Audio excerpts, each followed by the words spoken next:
உங்கள் இபிஎஃப் அக்கௌண்ட்டுக்கு ஒரு பெரிய மேஜர் அப்டேட்டுங்கிறது வந்து நடக்க போகுது. அதாவது இதுதான் இபிஎஃப் 3.0 அப்படிங்கிற மாதிரி கவர்மெண்ட் சொல்கிறாங்க.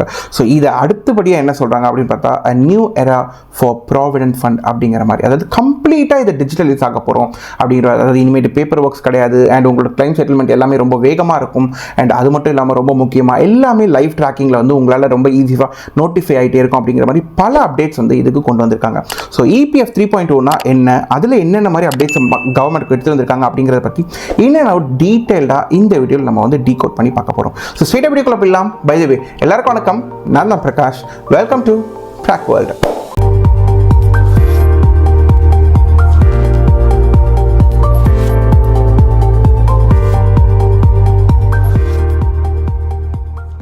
சரி, ஃபஸ்ட்டு நம்ம இப்போ இபிஎஃப் 3.0 அதை பற்றி தெரிஞ்சுக்கிறதுக்கு முன்னாடி பல பேருக்கு இபிஎஃப்ஓ அதோட ஃபுல் கம்ப்ளீட் பிக்சரே வந்து பல பேருக்கு ஐடியா இல்லாமல் இருக்கும். நீங்கள் உங்களுக்கு தெரியும் நினச்சிட்டு இருந்தீங்க அப்படின்னா இப்போ நான் அதை பற்றி சொல்கிறேன். அதை கேட்டதுக்கப்புறமும் உங்களுக்கு ஃபுல்லாக தெரியுதா அப்படிங்கிறத நீங்கள் ஒரு முடிவுக்குவாங்க. இபிஎஃப்ஓ அப்படின்னா employee provident fund organisation. So நம்ம இந்த போர்ட்டலுக்கு தான் பொதுவாக வந்து நம்ம போய் ஏதாச்சும் நம்மளோட இபிஎஃப்லாம் கரெக்டாக இருக்கா அப்படிங்கிறத அந்த போர்ட்டலில் போய் நம்ம செக் பண்ணி பார்ப்போம். ஸோ இபிஎஃப்ஓ போர்ட்டலுக்கு நீங்கள் போனீங்க அப்படின்னா இதுக்குள்ளே உங்களுக்கு ஒரு 3 ஸ்கீம் இருக்கும். ஸோ அந்த 3 ஸ்கீம் என்ன அப்படின்னு பார்த்தோம்னா உங்களுக்கு எம்ப்ளாயி ப்ராவிடென்ட் ஃபண்டு, அதுக்கப்புறம் இபிஎஸ் எம்ப்ளாயி பென்ஷன் ஸ்கீமு, அதுக்கப்புறம் employee deposit linked insurance scheme அப்படின்ட்டு இடிஎல்ஐ அப்படிங்கிற மாதிரி சொல்லுவாங்க. இப்போ இதில் ஃபஸ்ட் இருக்கக்கூடிய அந்த எம்ப்ளாயி ப்ராவிடென்ட் ஃபண்டு, இதில் தான் நம்மளோட பணத்தையும் நம்மளோட எம்ப்ளாயரோட பணத்தையும் போடுவாங்க.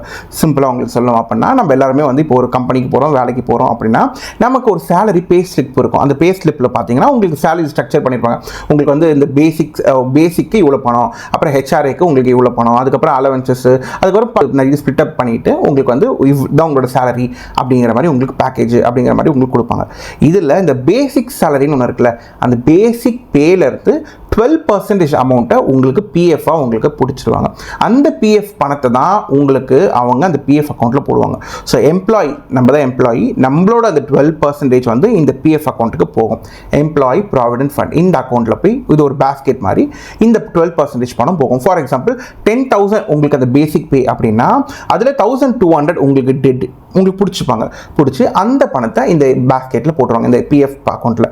அதே மாதிரி நம்மளோட எம்ப்ளாயர் இருக்காங்களா, அதாவது நம்ம கம்பெனி, அவங்க சைட்லேருந்தும் நமக்காக 12% பணத்தை வந்து அவங்க சைட்லேருந்து அதே 1,200 இதே பேஸ்கெட்டில் போடுவாங்க. ஸோ இதுதான் வந்து 2 பேருமே போடுறாங்க. பட் இங்கே ஒரு சின்ன சேஞ்ச். இந்த இபிஎஃப் சொன்னோம்ல, பிஎஃப் நம்ம 12% கம்ப்ளீட்டாக 1,200 உள்ளே வந்துடும். ஆனால் நம்ம எம்ப்ளாயர் போடுறாங்களா, அந்த 12% கம்ப்ளீட்டாக இதில் போட மாட்டாங்க. ஸோ இவங்க எவ்வளோ போடுவாங்க அப்படின்னு பார்த்தோம்னா 3.67% பணத்தை மட்டும் தான் இதில் போடுவாங்க. ஸோ மீதி இருக்கக்கூடாது எப்படி அவங்க ஸ்ப்ளிட் பண்ணுறாங்க அப்படின்னு பார்த்தோம்னா 3.67% வந்து உங்களுக்கு ப்ராவிடென்ட் ஃபண்டில் போடுவாங்க. 8.33% அந்த பணத்தை உங்களுக்கு எம்ப்ளாயி பென்ஷன் ஸ்கீமில் அவங்க யூஸ் பண்ணுவாங்க. அண்ட் கடைசியாக வந்து 0.5% வந்து அந்த இன்சூரன்ஸ்க்காக அவங்க பயன்படுத்திப்பாங்க. அது தவிர்த்துட்டு 0.8% வந்து அவங்க அட்மின் சார்ஜஸ்க்காக வச்சுப்பாங்க. பிகாஸ் இதை கம்ப்ளீட்டாக அவங்க ஹேண்டில் பண்ணல. ஸோ இதுக்கு வந்து அவங்க வச்சுப்பாங்க.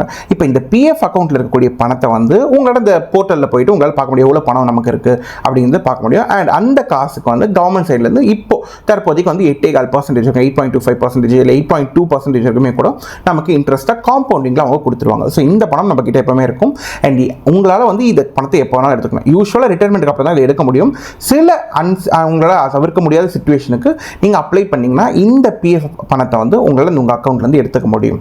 பட் இந்த பென்ஷன் ஸ்கீம்னு இருக்குல்ல, இந்த இபிஎஸ், அந்த பணத்தை வந்து கம்ப்ளீட்டாக நம்ம சைட்லேருந்து எந்த கான்ட்ரிபியூஷனும் போட்டிருக்க மாட்டோம். நம்மளோட எம்ப்ளாயர் கம்பெனி சைட்லேருந்து அந்த கான்ட்ரிபியூஷனுங்கிறது உங்களுக்கு வந்திருக்கும்.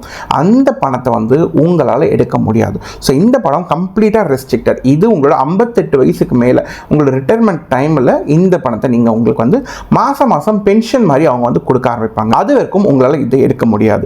அண்ட் மூணாவது பார்த்தோம்னா இந்த இபிஎஃப்ஓட 3வது செக்மெண்ட் பார்த்தோம்னா இந்த இடிஎல்ஐ, அதாவது எம்ப்ளாயி டெபாசிட் லிங்க்டு இந்த இன்சூரன்ஸ். இது எப்படின்னா நீங்கள் வேலைக்கு போகிறீங்க, உங்களுக்கு இந்த பிஎஃப் அக்கௌண்ட்டுக்கு கான்ட்ரிபியூட் நீங்கள் பண்ணுறீங்க அப்படின்னாலே இந்த இன்சூரன்ஸ் ஆட்டோமேட்டிக்காக ஆக்டிவேட் ஆகிடும். ஸோ இந்த ஆக்டிவேட் ஆகுது அப்படின்னா உங்களுக்கு முடியல, இதுன்னு ஏதோ ஒரு யாரோ இறந்துட்டாங்க முடியல அப்படிங்கிற பட்சத்தில், நீங்கள் இறந்துட்டீங்க அப்படிங்கிற பட்சத்தில் இது இன்சூரன்ஸ் ஆக்ட் ஆகி உங்களுக்கு 7 லட்ச ரூபா இருக்கும் ஒரு இன்சூரன்ஸாக உங்களோட ஃபேமிலியை ஒரு ப்ரொடெக்ட் பண்ணுறதுக்கு இந்த பணத்தை நீங்கள் வந்து பயன்படுத்திக்க முடியும். ஸோ இதனால தான் இந்த இபிஎஃப்ஓ அப்படிங்கிறது இந்த 3 ஸ்கீமையும் சேர்ந்தது தான் இந்த இபிஎஃப்ஓ. பட் நம்ம போர்ட்டலில் இப்போ பாஸ்புக் நீங்கள் போய் இந்த போர்ட்டலில் போய் பார்க்குறீங்க அப்படின்னா நீங்கள் இந்த ஃபஸ்ட்டில் கூட இந்த இபிஎஃப் அந்த பிஎஃப் மட்டும் தான், அந்த அமௌண்ட்டை மட்டும் தான் உங்களுக்கு அது காட்டும். இன்னும் நீங்கள் கொஞ்சம் கொஞ்சம் டீட்டெயிலாக போய் பார்த்தீங்கன்னா உங்களுக்கு சில இடங்கள் இந்த பென்ஷன் ஸ்கீமில் எவ்வளோ அந்த நம்மளோட கம்பெனி சைட்லேருந்து போட்டுட்டு இருக்காங்க அப்படிங்கிறது கூட சில இடங்களில் காட்டலாம். பட் இந்த இடிஎல்ஐயை பற்றி உங்களுக்கு எங்கேயுமே காட்ட மாட்டாங்க. அதனால தான் இந்த பென்ஷனும் இடிஎல்ஐயும் உங்களால் பெரிய அளவுக்கு நோட்டீஸ் பண்ண முடியாது. வெளியில் கூட நீங்கள் பாஸ்புக்கோட வெளியில் எவ்வளோ அமௌண்ட், சும்மா ஒரு 50,000 1 லட்சம் இருக்குது அப்படின்னா கூட இந்த அமௌண்ட்டில் இந்த பென்ஷன் ஸ்கீமில் இருக்குது பார்த்தீங்களா காசு, அந்த காசு இங்கே வெளில ரிஃப்ளெக்ட் ஆகாது. உங்கள் பிஎஃப் அக்கௌண்ட்டில் எவ்வளோ இருக்கோ அதை மட்டும் தான் இங்கே வந்து உங்களுக்கு ரிஃப்ளெக்ட் ஆகும். பென்ஷன் ஸ்கீமில் இருக்கிற அமௌண்ட்டும் உங்களுக்கு ரிஃப்ளெக்ட் ஆகாது. ஏன் அப்படின்னா எக்காரணத்து கொண்டும் எவ்வளோ எமர்ஜென்சி கேஸஸ் இருந்தாலும் உங்களால் அந்த பென்ஷன் ஸ்கீமில் இருக்கக்கூடிய பணத்தை எடுக்க முடியாது. அன்லெஸ் யாராச்சும் அதாவது இறந்துட்டா மட்டும்தான் இந்த பென்ஷன் ஸ்கீமில் இருக்கக்கூடியது வந்து உங்கள் ஃபேமிலி மெம்பருக்கு போகும். அதை தவிர்த்துட்டு 58 அப்படி இல்லை அப்படின்னா 58 வயசு தாண்டினா மட்டும்தான் பென்ஷனாக இது மாதம் மாதம் வரும். இப்படி தான் கம்ப்ளீட் இபிஎஃப்ஓ வந்து அவங்க வந்து ஃப்ரேம் பண்ணி வச்சுருக்காங்க. சரி, இந்த பிஎஃப் எப்படி ஒர்க் ஆகும் அப்படின்னு பார்த்தா யூஏஎன், அதாவது யூனிவர்சல் அக்கௌண்ட் நம்பர். எல்லா எம்ப்ளாயீஸுக்குமே வந்து எல்லா வேலை செய்கிற எல்லாருக்குமே வந்து யூஏஎன் அப்படின்னு ஒரு நம்பர் கிரியேட் ஆகும். ஸோ அந்த நம்பர் தான் உங்களுக்கு ஒரு ஐடி நம்பர் மாதிரி. நீங்கள் எந்த கம்பெனிக்குள்ளே போனாலும் அந்தந்த கம்பெனிக்கு ஒரு இண்டிவிஜுவல் பிஎஃப் கிரியேட் ஆகும். ஃபார் எக்ஸாம்பிள் இப்போ உங்களுக்கு வந்து இந்த ஒரு யூஏஎன் நம்பர் இருக்குது அண்ட் நீங்கள் வந்து ஃபஸ்ட்டு ஒரு கம்பெனி 1 ஏதோ ஒரு கம்பெனிக்கு நீங்கள் போய் சேர்றீங்க.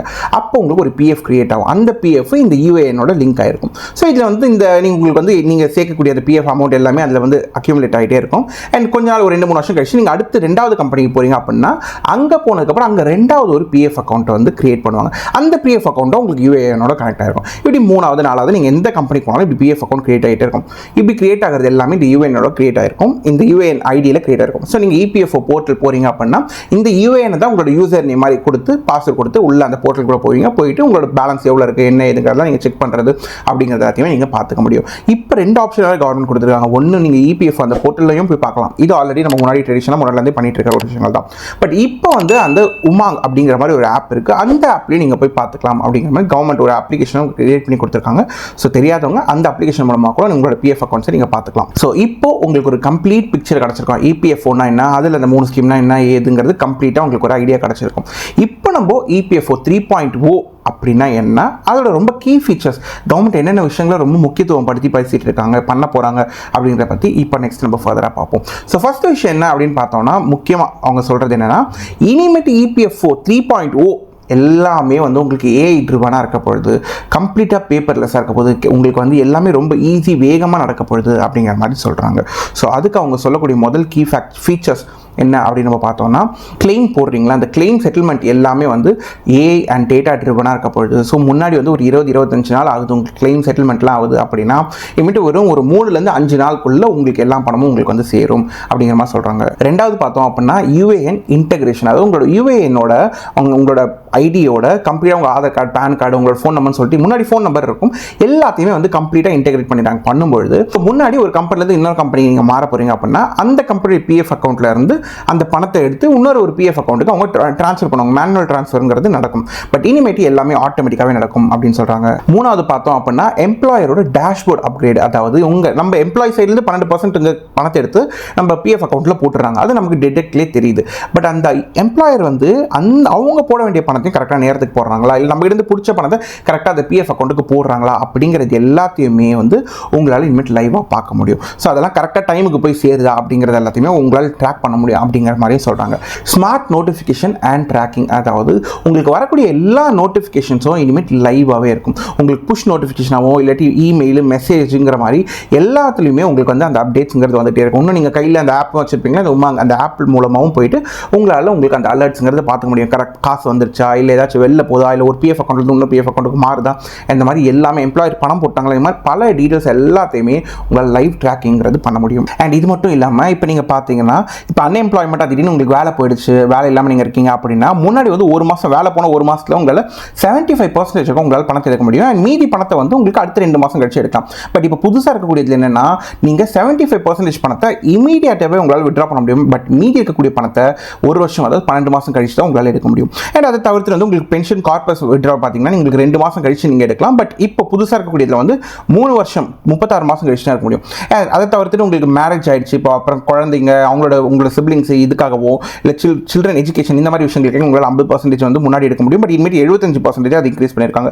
அண்ட் அது மட்டும் இல்லாமல் இப்போ ஹவுஸ் பர்ச்சேஸ் பண்ணுறதுக்கு இல்லை ஹோம் லோனு மெடிக்கல் ட்ரீட்மெண்ட்டுங்கிற மாதிரி இது எல்லாத்தையுமே அவங்க வந்து பயங்கரமாக அதிகப்படுத்தியிருக்காங்க. ஸோ இந்த மாதிரி பல மாற்றங்கள் வந்து இந்த மாதிரி நம்மளுக்கு EPFO 3.0 வந்து நடத்தியிருக்காங்க. சரி, இப்போ ஏன் திடீர்னு இந்த EPFO 3.1 சொல்லிட்டு இவ்வளோ அப்கிரேட்ஸ்ங்கிறது தேவைப்படுது அப்படின்னு பார்த்தோம்னா, EPFO பொறுத்த வரைக்கும் இந்தியாவில் 27 கோடி மக்கள் வந்து சப்ஸ்கிரைப் பண்ணியிருக்காங்க. ஸோ அது வந்து எல்லாமே 2.0 தான் இருந்திருக்கு. அண்ட் இப்போ 3.0 மூலமாக இந்த கம்ப்ளீட் ப்ராசஸை அவங்க வந்து கொஞ்சம் இன்னும் ஸ்பீடாகவும் கொஞ்சம் டிரான்ஸ்பரண்டாகவும் அவங்க வந்து மாற்றணும், கவர்மெண்ட் வந்து மாற்றணும் அப்படிங்கிற மாதிரி பார்க்குறாங்க. ஸோ இதனால தான் அவங்க வந்து 2.0லேருந்து 3.0க்கு கம்ப்ளீட்டாக உங்களுக்கு டிஜிட்டல் ட்ரிவனாக வந்து இந்த ப்ராசஸ் இருக்கணும் அப்படிங்கிறதுனால உங்களுக்கு ரொம்ப வேகமாக எல்லாமே நடக்க ஆரம்பிக்கும். ஸோ இதுதான் வந்து கவர்மெண்ட்டோட முக்கியமான எண்ணமே. அண்ட் இது இப்போ இந்த 3.0 வந்து எம்ப்ளாயி சைட்லேருந்து வேலை பார்க்குறவங்க அந்த எம்ப்ளாயி சைட்லேருந்து எந்தெந்த மாதிரி லாபங்கள் இருக்குது அப்படின்னு நம்ம பார்த்தோம்னா, உங்களுக்கு ஃபஸ்ட்டு ஃபாஸ்ட்டாக வித்ட்ராவல் பண்ண முடியும். இது பெரிய விஷயம். அப்புறம் உங்களுக்கு ஜாப் ஸ்விட்ச் ஆகும்போது ஒரு இடத்துல ஒரு PF அக்கௌண்ட்லேருந்து இன்னொரு PF அக்கௌண்ட்டுக்கு ரொம்ப ஆட்டோ ட்ரான்ஸ்ஃபர் நடக்கும். இன்னும் மேனுவலாக ட்ரான்ஸ்ஃபர் பண்ணாலும் ஆட்டோமேட்டிக்காகவே ட்ரான்ஸ்ஃபர் நடக்கும். அதுக்கப்புறம் கான்ட்ராக்ட் உங்களோட ட்ராக்கிங் சிஸ்டமாக இருக்கலாம், உங்களோட KYC எல்லாத்தையுமே ரொம்ப வேகப்படுத்திட்டு இருக்காங்க கவர்மெண்ட். ஸோ இதெல்லாம் வந்து எம்ப்ளாயி சைடில் தான் அவங்க வந்து பெரிய பெனிஃபிட்டாக பார்க்குறாங்க. இதே எம்ப்ளாயர் நம்மளோட கம்பெனி சைடில் அவங்களுக்கு என்ன மாதிரி லாபங்கள் கிடைக்குது அப்படின்னு பார்த்தோம்னா, அவங்களால ரியல் டைமில் வந்து அவங்களால இந்த டேஷ்போர்டோட கம்ப்ளைண்ட்ஸ் டேஷ்போர்ட்ஸ் எல்லாத்தையும் அவங்களால செக் பண்ணி பார்க்க முடியும். அதுக்கப்புறம் அவங்களோட அந்த ஈஸியாக அந்த அதை பற்றி அந்த ஃபைல் பண்ணுறது எல்லாத்தையுமே வந்து ரொம்ப சிம்பிளிஃபை பண்ணியிருக்காங்க.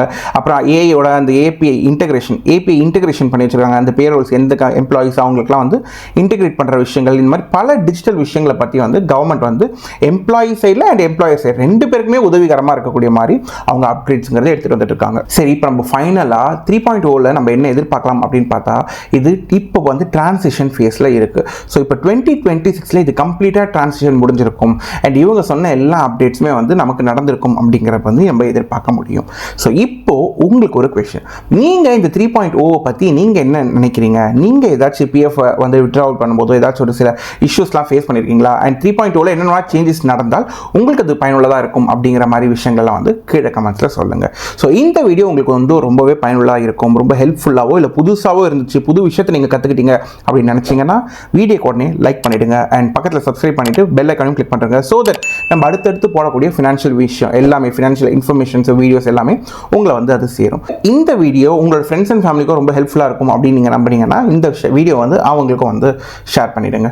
ஸோ மறுபடியும் ஒரு நல்ல இன்ஃபர்மேட்டிவ் வீடியோவில் உங்களை மீட் பண்ணுறேன் next. Till then, take care, stay invested, track world.